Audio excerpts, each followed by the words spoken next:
الحمد لله الذي هدانا لهذا وما كنا لنهتدي لولا أن هدانا الله. أما بعد فأعوذ بالله من الشيطان الرجيم. بسم الله الرحمن الرحيم. والفجر وليال عشر والشفع والوتر والليل إذا يسر. وقال تعالى: لن ينال الله لحومها ولا دماؤها ولكن يناله التقوى منكم. صدق الله العظيم.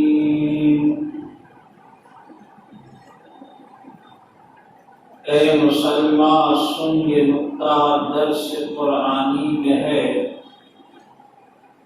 اے مسلمان سن، یہ نقطہ درس قرآنی میں ہے. عزت قوم مسلم صرف قربانی میں ہے. غریب سادہ و رنگی ہے داستان حرم.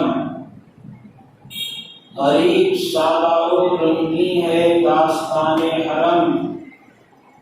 ابتدا اس کی اسماعیل اور انتہا ہے حسین. معزز بزرگوں اور میرے عزیز ساتھیوں، یہ مہینہ جو آنے والا ہے، امید ہے کہ آج چاند ہو جائے. ہمیں اس کا بھی اہتمام کرنا چاہیے کہ ہم مسلمانوں کو اپنے اسلامی مہینوں کے نام معلوم ہوں. جیسے اور چیزوں میں ہم نے غفلت برتی ہے اور اسلام کے دوسرے احکام، ارکان اور دوسری چیزوں کی معلومات سے اپنے آپ کو ہم دور رکھے ہیں، اسی طریقے سے ہماری اکثریت کو، مسلمانوں کی اکثریت اس بات سے ناواقف ہے کہ ہمارے مہینے، اسلامی مہینے کون سے ہیں.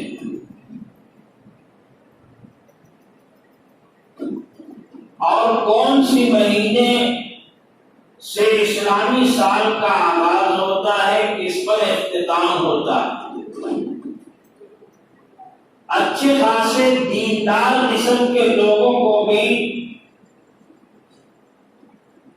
اردو تاریخ، عربی تاریخ معلوم نہیں ہوتی اور نہ مہینوں کے نام معلوم ہوتے ہیں. یہ بڑے افسوس کی بات ہے. ہمارا نوجوان طبقہ نئے سال کو سیلیبریٹ کرنے کے لیے دسمبر کی آخری رات میں راتوں کو جاگتا ہے اور نئے سال کے استقبال کے لیے تیار رہتا ہے، مگر اس کو معلوم نہیں ہے کہ ہم مسلمانوں کا نیا سال کب شروع ہوتا ہے اور کب اختتام ہوتا ہے. یہ بھی ہمیں جاننے کی ضرورت ہے. اللہ تبارک و تعالی نے کلام پاک میں فرمایا کہ بلا شبہ ان عندک الشہور 12 شہرا، کہ ہم نے سال کے مہینوں کو 12 بنایا ہے. 12 مہینوں کا سال ہوتا ہے اور ان مہینوں کے نام مسلمانوں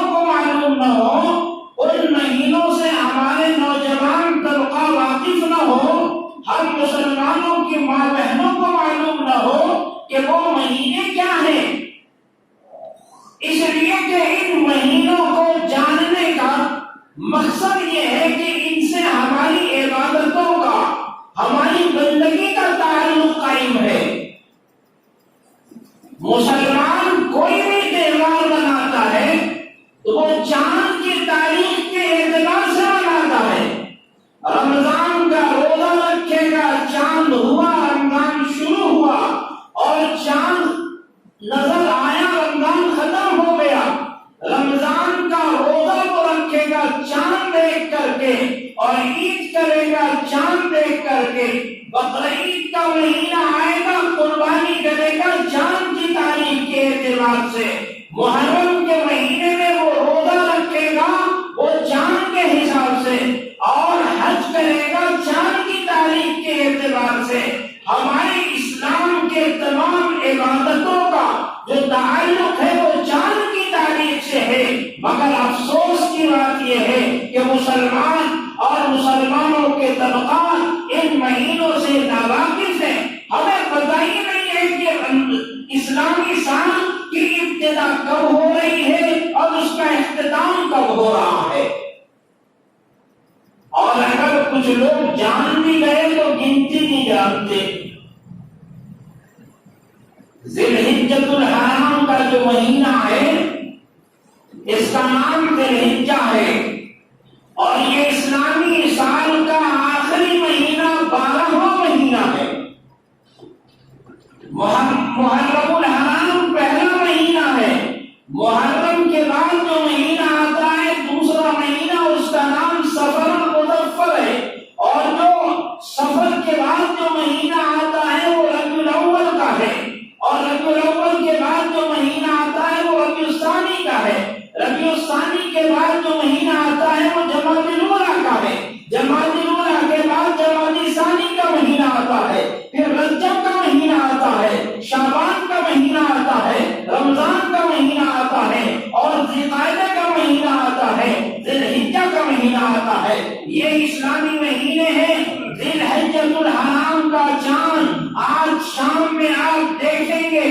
آج جو ذی القعدہ کی 29 تاریخ ہے، اور ممکن ہے کہ آج چاند نظر آ جائے۔ اگر آج نہ ہو تو 30 پورے کر کے ہم پرسوں سے 1 تاریخ اس کو گنیں گے، اور اس اعتبار سے 10 ذی الحجۃ الحرام کو ہمارا عید الاضحیٰ ہوتا ہے۔ عید الاضحیٰ کا تہوار منایا جاتا ہے، اس میں ہم عید کی طرح نمازیں ادا کرتے ہیں، اور پھر مسلمان جو صاحب نصاب ہیں ان پر اللہ کی طرف سے یہ قربانی کرنا واجب ہوتا ہے۔ تو یہ قربانی کا مہینہ شروع ہونے والا ہے۔ یہ مہینہ ذی الحجہ کہلاتا ہے۔ کیا مطلب ہوا اس کا؟ یہ حج کا مہینہ ہے، اور اس کی بڑی فضیلت ہے، اس کی بڑی عظمت ہے۔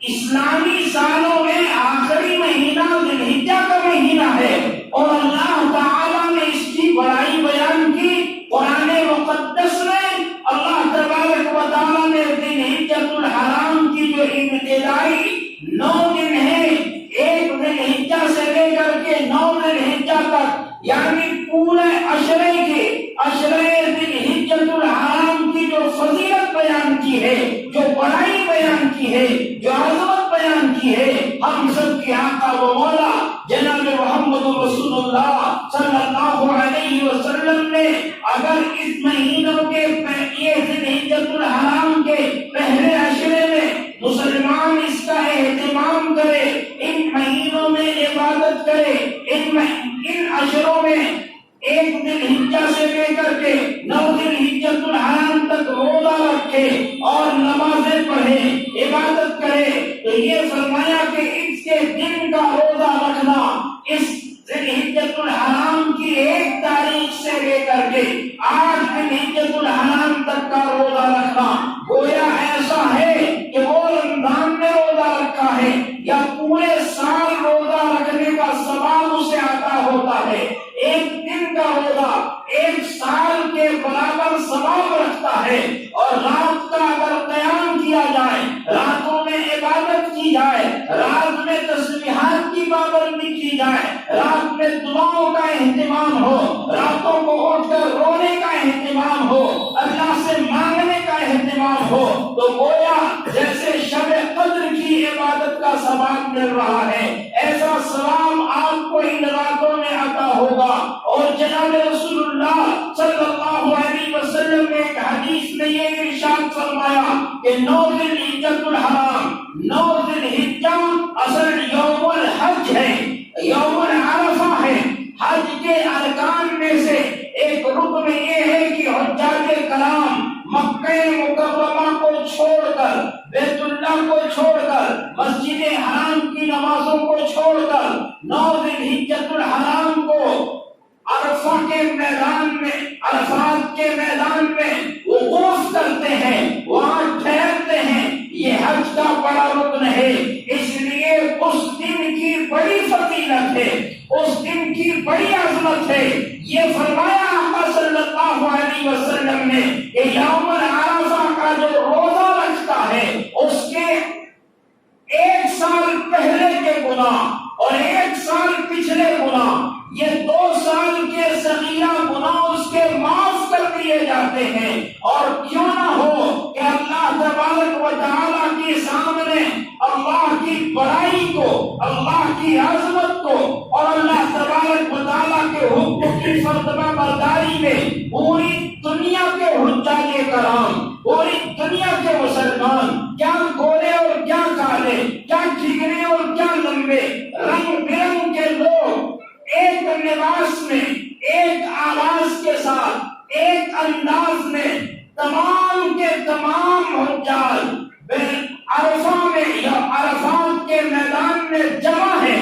اور ان کے جمع ہونے کا مقصد کیا ہے، ان کے جمع ہونے کی غرض کیا ہے، کیا کارن ہے کہ یہاں جمع ہو گئے ہیں؟ تو گویا وہاں یہ جمع ہو گئے اس انداز کا منظر ہوتا ہے کہ وہ منظر گویا قیامت کا منظر ہے کہ تمام انسانیت جمع ہو رہی ہے اور انسانوں کا ٹھاٹے مارتا ہوا وہ سمندر ہے کہ جہاں اللہ تبارک و تعالیٰ کی یاد میں، اللہ کی رضا کے لیے، اللہ کی تلاش میں، اپنے رب کی معرفت کے لیے، اپنے رب کو پانے کے لیے، اپنے رب کی رضا کے لیے تمام دیوانے مکہ مکرمہ میں مسجد حرام کی لاکھ رکعتوں کے ثواب والی نماز کو چھوڑ کر، اے میرے مولا تو ہم سے راضی ہو، اور تو مجھے بلاتا ہے، کہاں بلاتا ہے؟ عرفات کے میدان میں 9 ذی الحجۃ الحرام کو، یوم العرفہ کو حجاج کرام اپنے تمام کام کو چھوڑ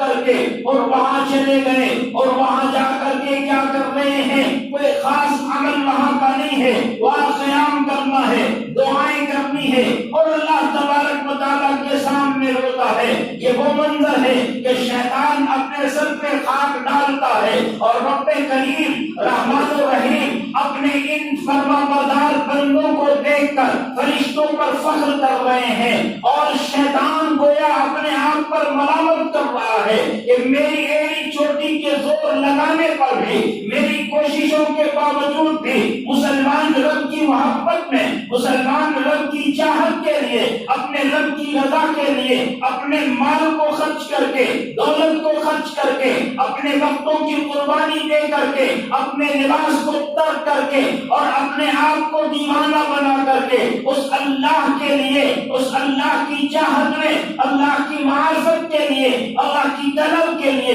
رب کی رضا کے لیے یہاں آ کھڑے ہوئے ہیں۔ اور اللہ تعالیٰ فرشتوں پر فخر کرتے ہیں، اے میرے فرشتوں، یہ وہی بندے ہیں، یہ وہی انسان ہے جن کے بارے میں نے تم سے مشورہ کیا تھا کہ میں نے انسانوں کو بنانا ہے، تو تم نے کہا تھا مولا کریم اگر تجھے تصویر اور تفتیش کی ضرورت ہے تو ہم کافی ہیں، آپ ان لوگوں کو پیدا کریں گے جو خون بہائیں گے اور فساد مچائیں گے۔